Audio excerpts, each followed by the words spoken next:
Okay, welcome everybody to a special webinar that ClickBank is hosting. This is Beau Blackwell, Client Knowledge Guru for ClickBank. With me is Molly Lane, our Marketing Specialist. And we have a very special guest for you today. With us is Rand Fishkin, who's the CEO and co-founder of SEOMoz. Rand was recently a speaker at our ClickBank Exchange event, and his session was a huge hit. He had a crowd waiting to talk with him afterwards about all the stuff he'd presented on. And what Rand's real area of specialty is, and SEOMoz as a service, is staying up to date with the absolute latest and greatest trends and changes in the SEO world. So what he's going to share with us today is what he calls the evolution of SEO opportunity. And for those of you out there who are internet marketers, you know that SEO is a huge part of your business and can have a big impact on whether you're successful or not. And so the fact that groups like SEOMoz and people like Rand keep a really close eye on where opportunities are going and how SEO is evolving, that can give you a real competitive advantage. So Rand is going to present on that today, and we're really happy to have him. So thanks very much, Rand. My pleasure, Beau. Good to join you. Looking forward to doing this. I had a great time at ClickBank Exchange, and yeah, I'm psyched to be able to get some of this new opportunity in front of more people, because I think the the search engines in particular have not classically sort of evangelized all the marketing opportunities that exist. Great, great. Well, feel free to take it away, and we'll jump in if we have any questions that we think people might need answered about stuff. But otherwise, we will leave it to you. All right, awesome. So thanks for joining me, everyone. Really appreciate this opportunity. So essentially, what I want to talk about today is this idea that classic SEO, or old school SEO, is falling by the wayside a little bit. It's still incredibly important to worry about things like making your pages accessible, choosing good keywords to target, making good content, doing link building.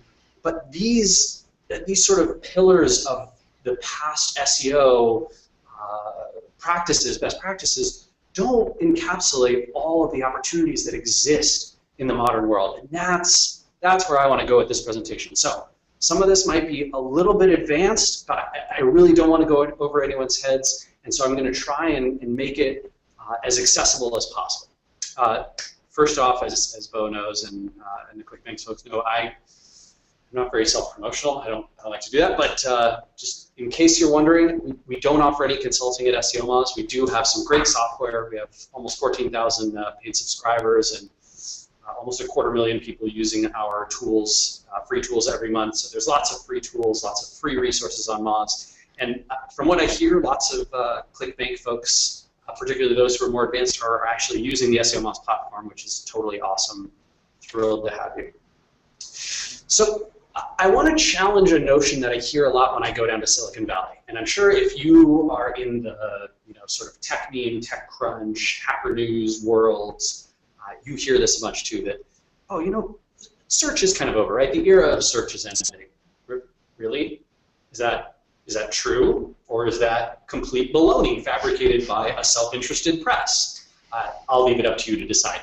But you can see here some data which I think strongly speaks to this. So here's a chart of the quantity of searches that happen on Google's search engine alone. So this doesn't include Bing and Yahoo or other search engines in other countries like Yandex in Russia or Baidu in China or Naver in South Korea. And you can see here that 2010 to 2011 was actually one of Google's largest growth years for growing the volume of searches. And part of that is Google Instant, which launched last year and has been meaning that they have a lot of share. But a lot of it is because more people are searching than ever before, and they're performing more searches. Let me show you something. So this is from Pew Internet Research, and it's kind of cool, right? Like, you can see this, oh, look at that. Search and email are essentially like where it's at on the web. And yes, social is definitely rising. Look at that. 2005, 11% of people were using social networking sites. Today it's 65%, but you can see it's sort of leveling off. Search is leveled off, but in the 90% range. So it's just a huge amount of people using search engines all the time on the web, dramatic number of searches, and search is a very, very commercially intent-driven medium. When I go on a social networking site, when I go on Facebook, I am sort of looking for adorable pictures of my friends, right, and my small cousins. But when I go to Google and I search for new laptop, I'm probably looking for a new laptop, right? Like, this is one of those things that's fundamental to the way people use search engines and use social media. And so I recognize that social media is an emerging practice, very, very exciting. Lots of great things you can do on there from a marketing perspective. I'm actually going to be talking about some of those later in this presentation. But I just wanted to give you a sense of the fact that search is so far from dead, and search is in fact a phenomenal medium. And the more people, the more you see in the press, oh, social's the future, search and SEO, blah, blah, blah, whatever that's so yesterday, that's a really good thing for you. Because if you invest in SEO and your competitors don't, guess who wins all that traffic? Exactly. So, another thing that I really would like to share is this idea that Google has evolved so dramatically over the last few years. Do you remember, right? For the first decade of search, queries looked like this, results looked like this. It was 10 blue links, right? Went right down the page. But do you ever see this anymore? I never see this. This is, in fact, it was incredibly hard for me to even find this so I could screenshot it. This is what search engine results look like, right? Oh, look, I searched for the social network there. They're showing me theaters. I'm in Seattle, Washington, so they're showing me theaters near me that are playing it, and then they have these star ratings in the IMDb. And look, the Wikipedia listing even has these little internal clicks results that I can do. They have show more results. There's the news. There's images. Wow. I went to Rimini, which is a relatively small city outside of San Marino, which is a country that's surrounded by Italy, and sort of think like 2 hours south of Venice and a little bit inland. And there's the hotels in Rimini, and they're not showing me those 10 blue links anymore, right? I've got the local results. I have the map. Look at the map. The map is blocking the ads. If I'm on a laptop, I probably don't even see the ads below there anymore, right? I'm getting that map view. And I think that the way search engines are going is even more towards this. This is Google's new recipe search. It's been out for about 4 or 5 months now. And look what they do. I search for ossobuco recipe.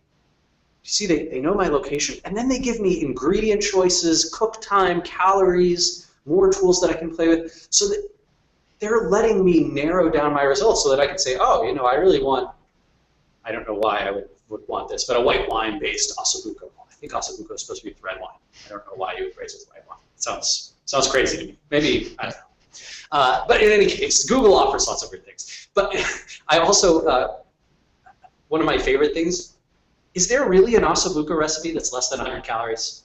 Is that physically possible? I think no. I think Google's up a creek with that. That doesn't seem reasonable to me.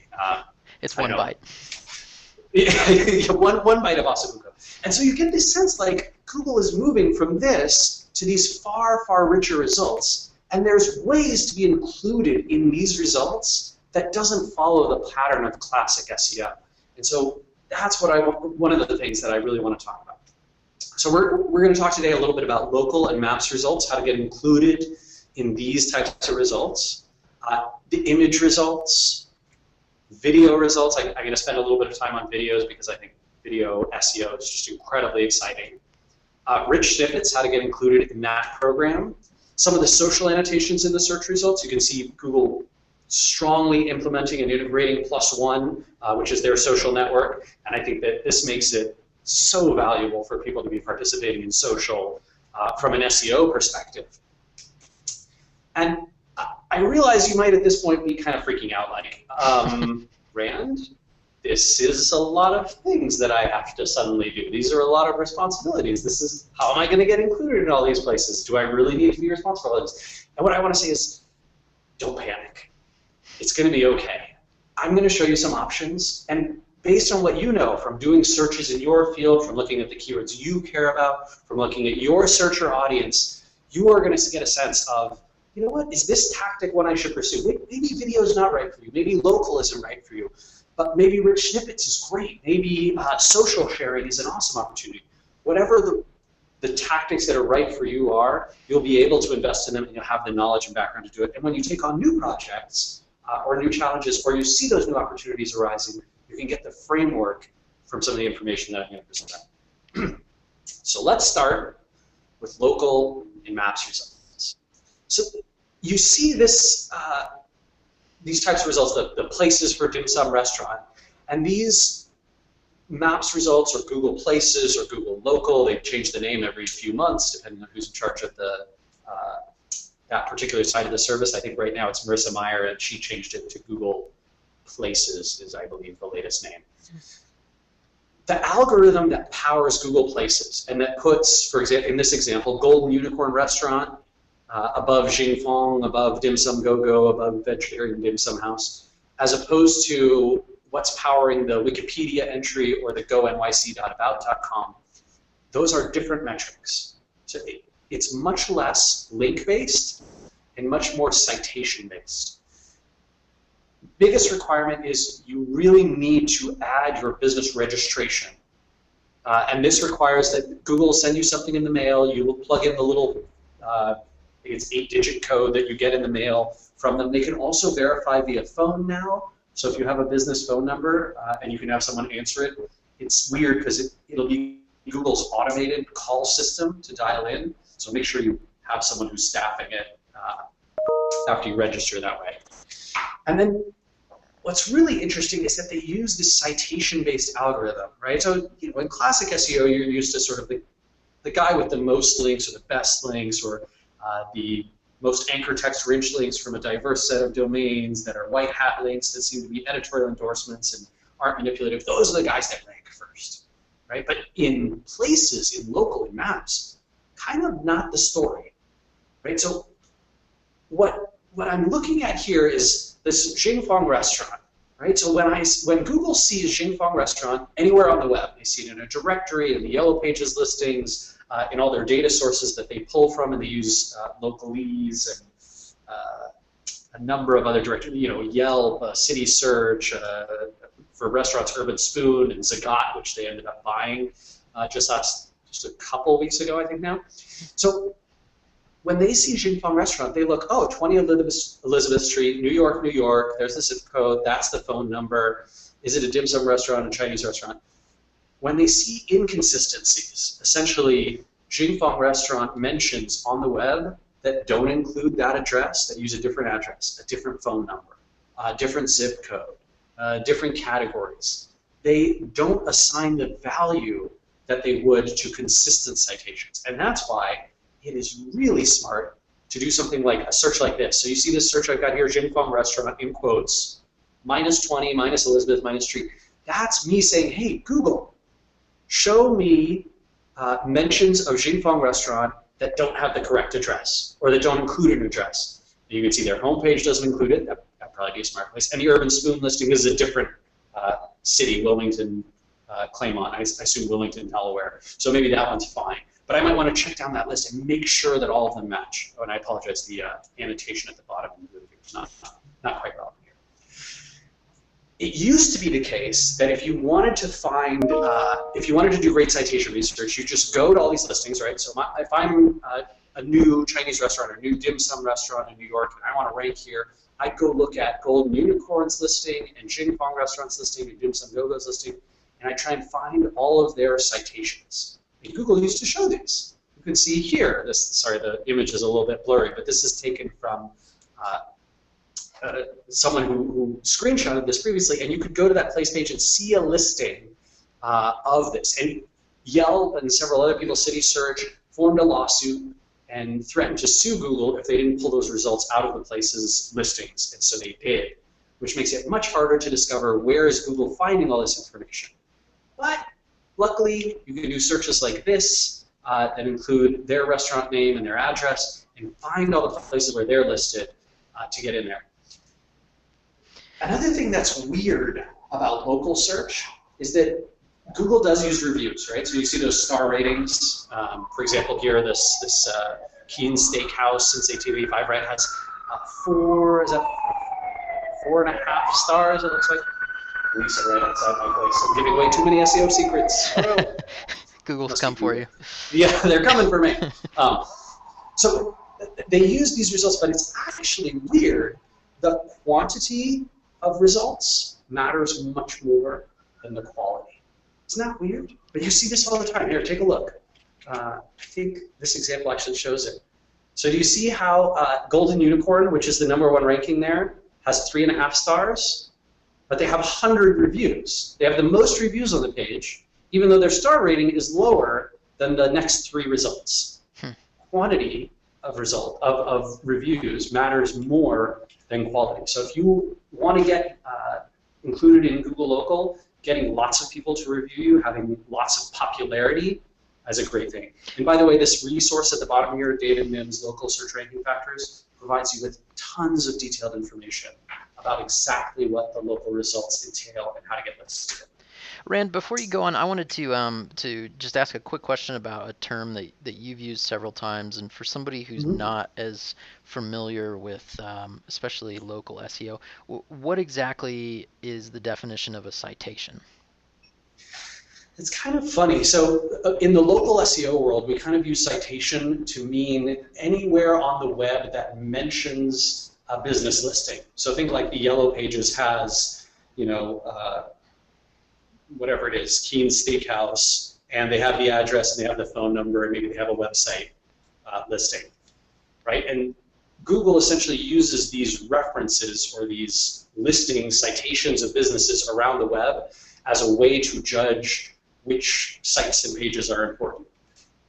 Gotcha. Much as they use links, in the normal algorithm, they use these citations or just sets of words next to each other and addresses as a way to identify which restaurants or which coffee shops or whatever you want to call it, any local business where they're listed.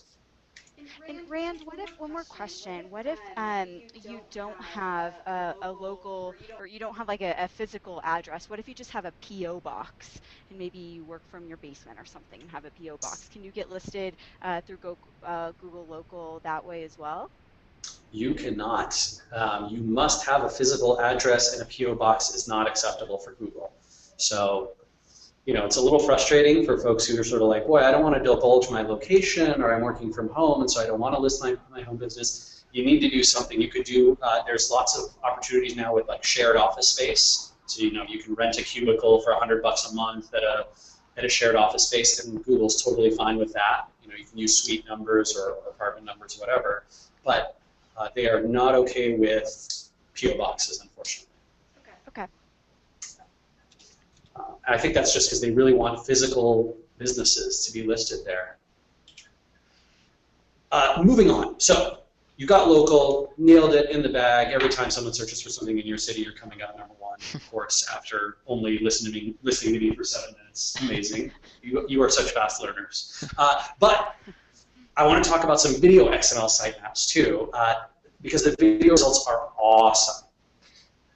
You hear this all the time. You hear like, oh, YouTube is so huge. They're like technically they're the 2nd largest search engine in the US behind only Google, technically ahead of Bing and Yahoo because more people search on YouTube for stuff to spend their day doing than they do on Bing and Yahoo, which is pretty amazing.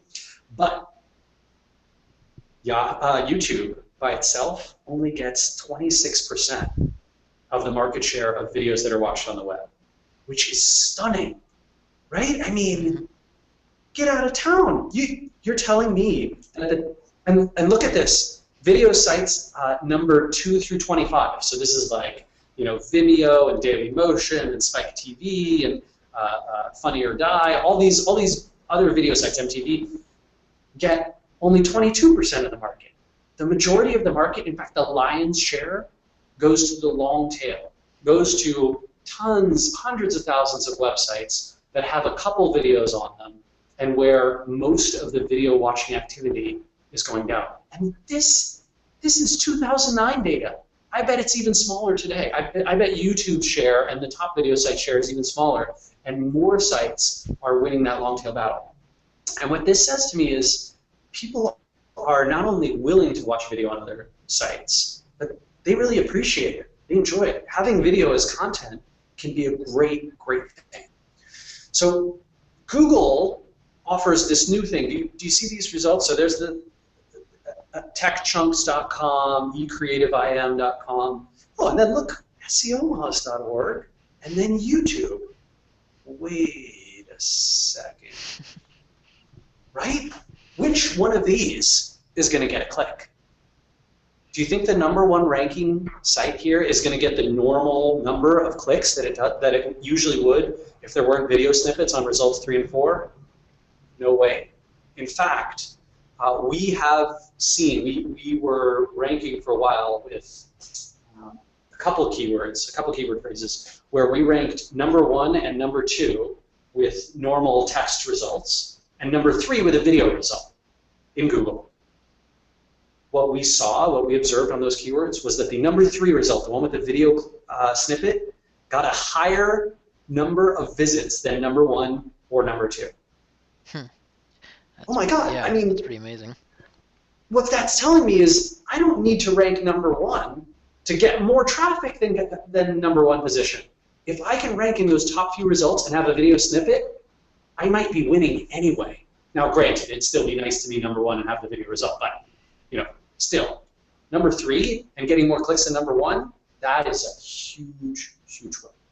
So, one of the crazy things about this is you do not need to host your own video on your own server and pay for bandwidth or use S3, Amazon's web services to do this. You can rank by placing a video from any site onto your own page, with one exception. The YouTube embed, which I noted here, is no longer works. So you need to use another video embedding site. It could be anything, Vimeo, Spike TV. We use Wistia, which we like a lot. But YouTube videos will only show for YouTube right now. They will not show. Google's not showing them anymore like this with the SEOmoz result. So you take a video from Vimeo, from wherever, put it on your page, right? Embed it there. It doesn't even have to be the only place it lives. It can also live on Vimeo's site, on Spike's TV's site, on Dailymotion, wherever. And then you submit video XML sitemaps to Google, right? And you can rank like all of these guys. Here's realseo.com, here's articles.latimes.com, here's time.com. None of these come from YouTube, right? They're independent, non-video specific sites where a video was embedded and now they get that SERP result. They get that rich snippet of having the video in there, which is just amazing. In order to do this, you have to submit a video XML sitemap. And Google gives you sort of an easy technical way to do that. If you're not technical, you can ask your webmaster or whoever to send up those XML sitemaps for specifically with the video ones. But it's really easy. They ask for what's the page the video is hosted on? Give me a thumbnail of the video. Give me the title of the video and I think the date that it was uploaded or something. It's really easy. And I personally love Wistia. They're what SEOmoz uses. I don't have any special interest in them apart from I think they're awesome. But they do something great, which is they will submit your video XML sitemaps for you and point them back to your site so you can rank with the Wistia embed, which I think is just super awesome. And then they provide all these great stats. So you can sort of see, how you're doing when you're losing people, all that kind of thing. Very, very cool. Yeah, that is really cool. Yeah, so this is the power of video, is that by being in these results through video XML sitemaps and embedding video on pages, you get this thing. In fact, let me show you something kind of cool. We do this. You guys see my screen? Yep. All right, cool. Now you can see my email. Let's close that. And my calendar, awesome. All right, so let's go search for SEO guide. Okay, second.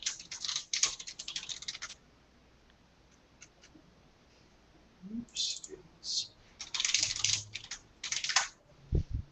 Right, so you can see these video results popping in here, right? And that is essentially powered by Wistia. Let me see. I think I've got for article marketing SEO. Yes. No, I'm not ranking in there. Why am I not ranking there? Article marketing. Pretty sure that we had one. Yeah, there you go. So you can see these like results that pop in here. Oh, this is actually the one. When I searched for Learn SEO, so we used to have the top 2 results, and then the third one was video for Learn SEO. I'm not sure if they'll show it. But the third one was was the video, and that got more clicks than number 1 or 2, which was completely amazing. So now a lot of the time, what we'll do is we'll take a page like this and put a little video in here because we know that we can get the video snippet in Google, and adding video to our pages is just a huge, huge win. Wow. So, cool. Let's talk about some of the other options for rich snippets and Google's new schemas, which is a form of rich snippets that actually anyone can get included. So classic rich snippets are things like these star ratings. And if you do anything like reviews, you can review anything, software, people, whatever you want. There's even ways, there's a WordPress plugin to help you enable this, or you can custom build and submit it to Google. They've got that star rating system. And you can do this with all sorts of rich snippets. So you can see here, number of reviews, price range $50 and over, rating 8 out of 10, the date. LinkedIn does this where they'll say the city and where the person works. So there's lots of ways to get included in this. Here's the LinkedIn one, right? They get an extra line of visibility, and I get to know whether that's the result I was looking for. Right? Is that the Tom Critchlow I care about? Oh, yes, it is. That's the one who's in New York, who's the VP of Operations at Distilled. I want that guy. And these sorts of rich snippets are a great way to get more data included in there. Recipes, if any of you are in the world of food or recipes, schemas.org, the new system that they've got, supports this, and so does the classic rich snippets. And so you can get included in those searches like, oh, you know what, I'm going to give you a bunch of ossobuco recipes that are under 100 calories, which sounds like it would be terrible, but someone's got a mushroom risotto. That could be a small number of calories potentially. There's also, this is one of my favorite ones, is the new rel equals author. So rel equals author relies on you using something called rel equals me, where you're pointing back to essentially the page that is you on the internet, and usually I think that needs to be a Google profile. Once you set up a Google profile and you verify by adding the rel equals author and pointing back to your Google profile page, Google will show articles that you've written anywhere on the web. So if you go and write a guest post and they use rel equals author, Huffington Post does this now, About.com does this now. We do it at SEOMoz with all of our guest authors. Do you see that where it says by Danny Sullivan, there's a picture of him? Yeah. I cannot tell you how huge this is for click-through rate and for trust. If you're searching around in the world of search engines and you see that an article is written by Danny Sullivan, I don't care if it's ranking, number 8. I'm going to click on it because I know Danny, I trust him, I like him, right? He's a respectable author. I'll show you another example of this in the results here. So let's go to let's see here, landscape update. Look at that. See how it has my picture next to it because it's showing the rel equals author markup. Really, really, really cool. And that's actually using the news snippet. Let's do another one here. Whitehat SEO. Okay, there you go. Whitehat SEO. It effing works. Sorry, ClickBank was that. I got a little excited, but see how it's in there. And here, I'll do it with no personalization on because this is not. I believe this is not personalizing for me. So ampersand PWS equals 0 will give me non-personalized results. There you go. Look at that. Wow. Still ranking there. So that that's going to just drive a ton more clicks because of the way that it's showing, because of this rel equals author markup. And this is just a very powerful way to build trust and authority and credibility wherever you write on the web. Yeah, that's awesome. Yeah, I hadn't seen that before. I mean, I've seen the the photo and name in the listing, but I didn't realize that was something you could actually control and influence. So yeah, that's pretty. It's pretty damn crazy awesome. I mean, what I love about it too is it sort of inspires more trust in the search results, because when I see when I do a search and I see somebody who is authoritative, who I know and trust. I think I did a search around travel to Peru recently, and I saw Anthony Bourdain's picture because they had enabled rel equals author for him on the Travel Channel. And it was just super cool because I was like, oh, Anthony Bourdain, like that guy's famous, he's written all these books, he runs this great travel show, I'm totally going to click on that. Well, and it probably doesn't even, you probably don't even have to know the person. It just stands out so much that you think, wow, this guy's got to be somebody if he's got a photo on Google's listings. So, Exactly. even if they don't know you, that's a great way to get known. Yeah, absolutely. I mean, even if they're not clicking that result, you've got to be thinking every time you show up in front of people with your photo like that, it's a branding impression, right? I mean, advertisers pay millions of dollars to get in front of, hundreds of thousands of people with an outdoor billboard or a TV commercial. You get to do it for free because you're smarter than them. This is the beauty of creative SEO.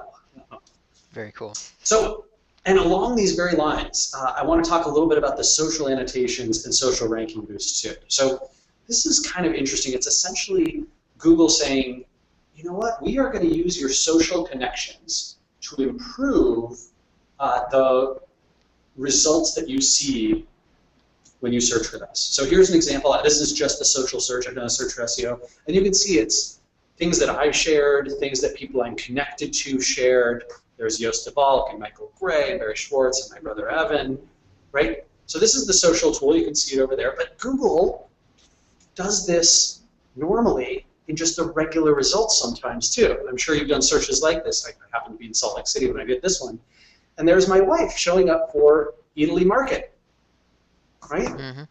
There's no way she would rank there normally. In fact, she doesn't rank there normally. It's only because I'm connected to her on Twitter. I follow her on Twitter, and I've connected Twitter to my Google.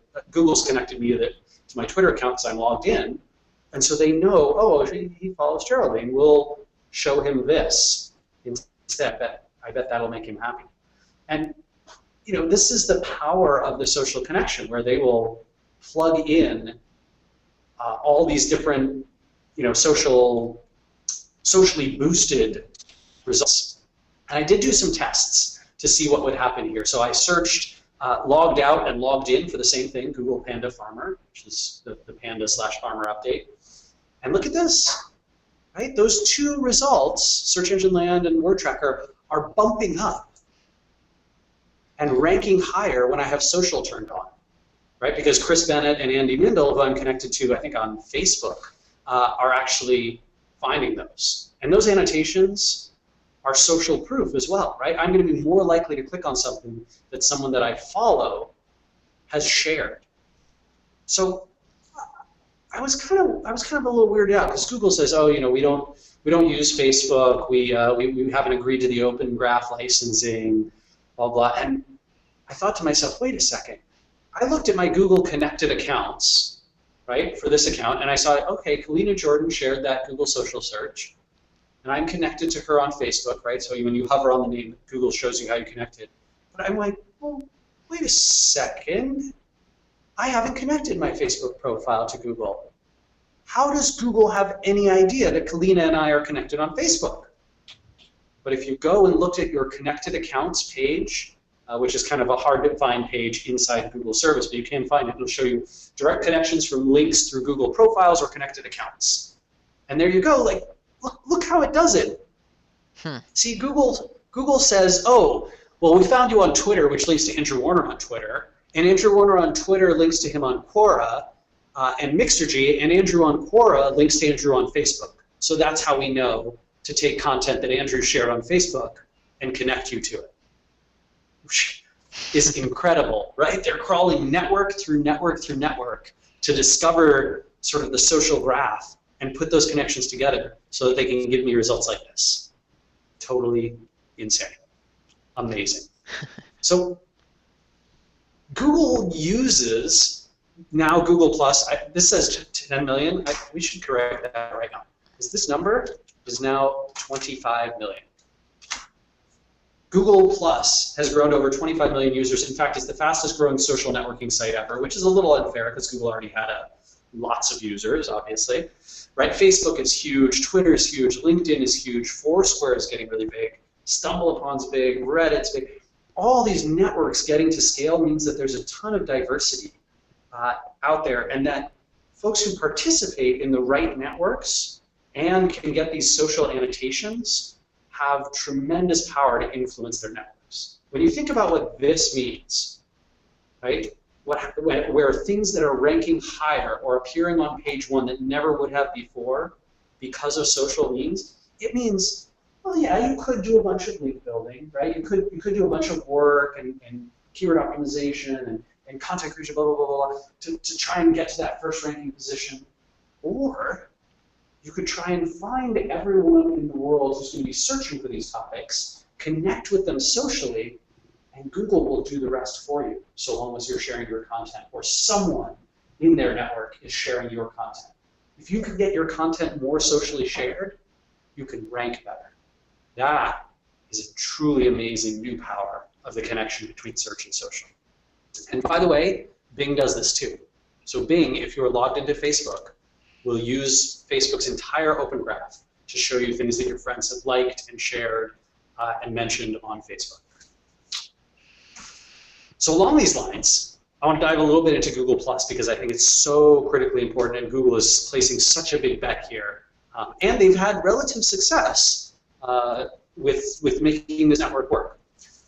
So first thing is, have you seen these in search results where essentially they'll show you, even when I'm not logged in, they'll show me, oh, 1,430 people plus ones. I'm sure Google loves that Facebook is my example here for their plus one network. There's some irony. But and Search Engine Land, by the way, did a blog post that showed that this is confirmed, right? Google is showing the plus one counts to logged out users. So this is like oh, well, lots of people are sharing this on plus one. It must be a good result. So we're going to rank it higher, and people are going to click on it more and that kind of thing.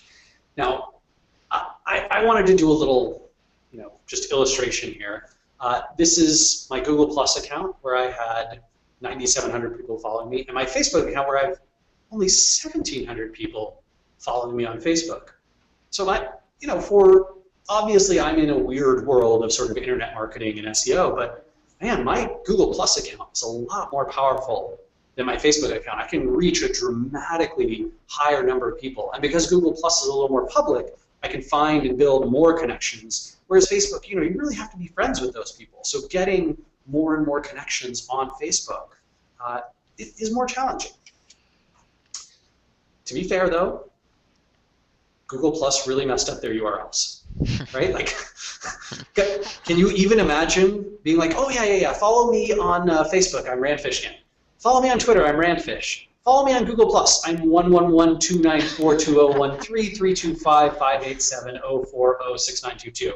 Totally just, falls off the tongue. It's beautiful. Clearly, no one works in marketing at Google. Right. Right, because this is the kind of thing where you put it on your business card, and no one is going to put their Google Plus URL on their business card. That's funny. The other thing that I want to point out about sharing on Google Plus that's a little bit different from how you share on Twitter or Facebook is Facebook, when you share to a given group of friends, right? And those are the only people who can see it. Twitter, you can share, and anyone who's following you or anyone publicly can go and see that. Google Plus, when you share, they show your circles, but by default, they will also show your extended circle, right? So if, for example, I share something and Beau is following me on Google Plus, and Molly is following Beau on Google Plus, Molly can see my content. You get that one extra network hop inside Google Plus, which I think is a relatively smart move for Google Plus because they know that there might not be that much sharing activity initially, and so having an extra hop can help people feel like Google Plus isn't a wasteland, even if their direct friends aren't yet using the network heavily. Google Plus also does have something like Twitter's mentions. So if you want to see people who are mentioning you, what you need to do is click on notifications and then use the menu to select mentions. And so if you're not paying attention, you'll miss this, and then a lot of the time, people will be mentioning you, but you won't be part of the conversation. So it does pay to be in there. And I think as soon as they enable business accounts, which I think is just a few months away, there will be this extra incentive for every business to be in Google Plus, monitoring what people are saying about them on that network. Mm-hmm.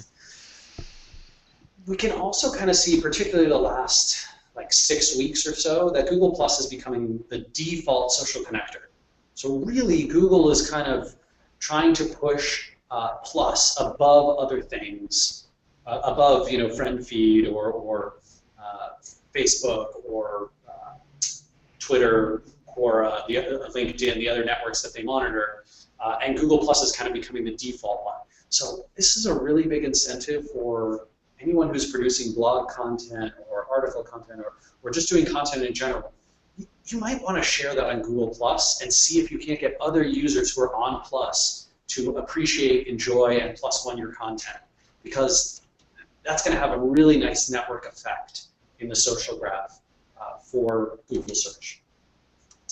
So you get this sense, right? Like looking at all these opportunities, and I've touched on, given limited time here, right? I've touched on maybe 4 or 5 ones that I feel are really big, but there is so much more than just classic SEO, and the responsibilities that you have as an SEO have really been upgraded. So I think you deserve a raise.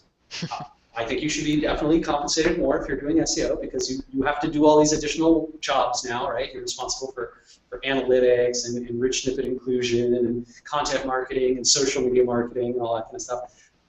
But there's also so much power to investing, to being an early adopter in these systems where other people aren't yet playing. And that's what really excites me. So hopefully you've learned a ton here. There's a lot of great free resources on SEOmoz, on Search Engine Land, on ClickBank itself. And so, you can check out and download this presentation at bit.ly/SEO evolution. And if you want to give SEOmoz Pro a spin, you can do that for free there.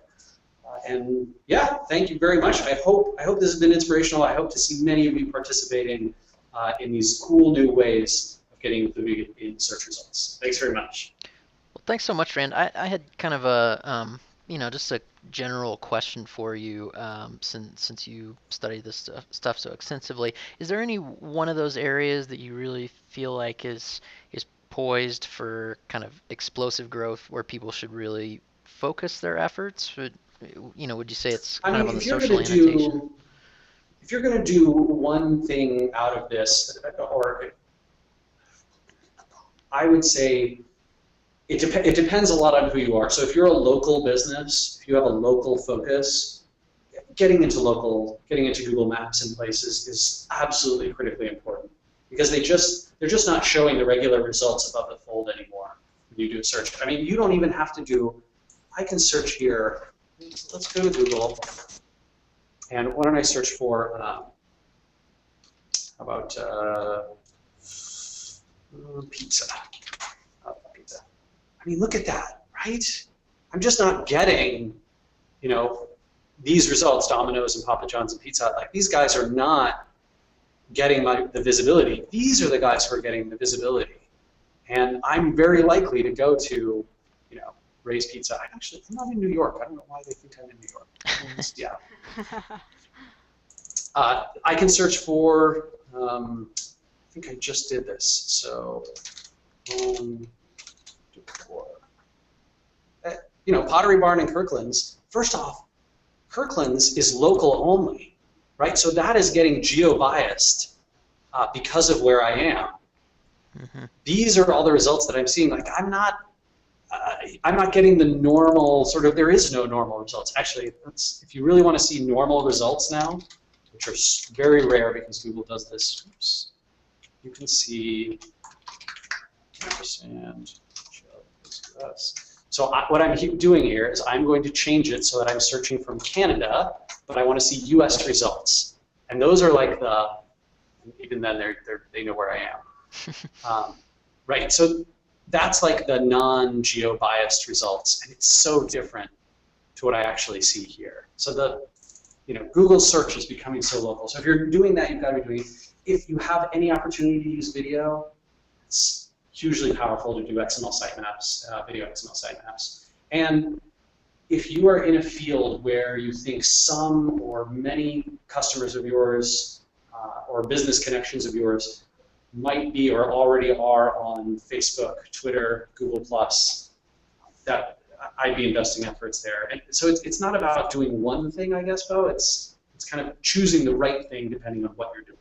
Sure. Yeah, absolutely. And a lot of our audience and people that work with ClickBank are going to be trying to do SEO for information products that are related to a certain niche. So it might be health and fitness, or it might be business investing or something like that. Mm-hmm. So definitely there's a lot of opportunity to use video Oh to yeah. supplement posts. And one interesting thing I've noticed, that not very many companies or internet marketers seem to do very well is asking for uh, social boosts, basically, saying, Sure. Yeah. if you like this, plus one it, or if you like it on Facebook. And it's such an easy thing to do, and a lot of times if you just ask for it, people will do it. Whereas if you put it out there, they see it and ignore it. You know who does a great job with this, and that's an excellent point, is OkCupid, which is a dating site. But their blog does just a phenomenal job with this. Let's see here. 10 charts about sex. Okay. Sounds like a fascinating topic. But so watch this. I'm going to read this article, right? And I'm scrolling down. Fascinating stuff. Oh, did you see that?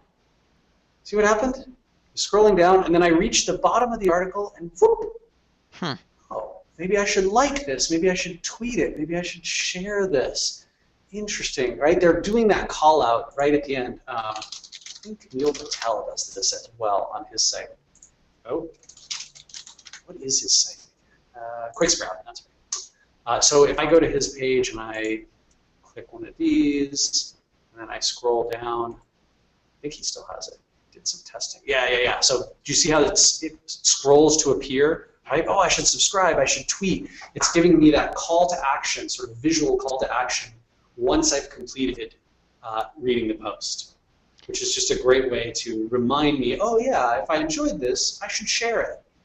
Yeah, And that's just that's a great point, and it's not even necessarily related to SEO, but it's just a good internet marketing tactic of, people aren't going to share your content unless they've actually read it and enjoyed it. And so many people put the social media sharing stuff at the top of a post, and before someone's even had a chance to read the content.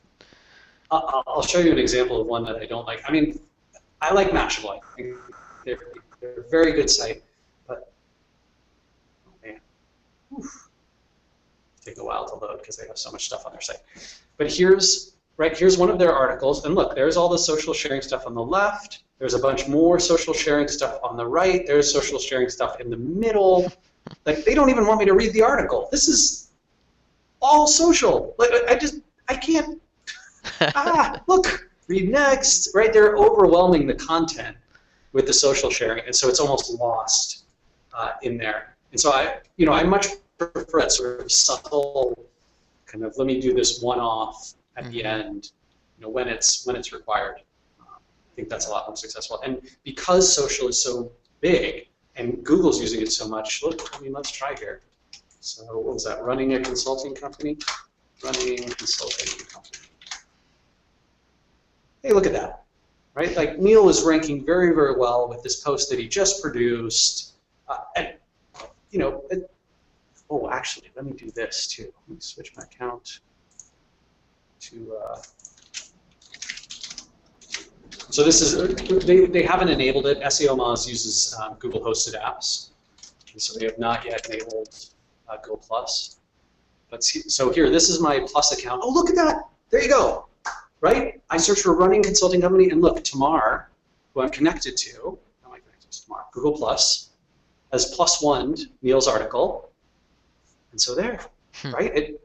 It appears more visible. Like, this is clearly the standout result on this page because it's been +1. So it's just the power of social is incredible.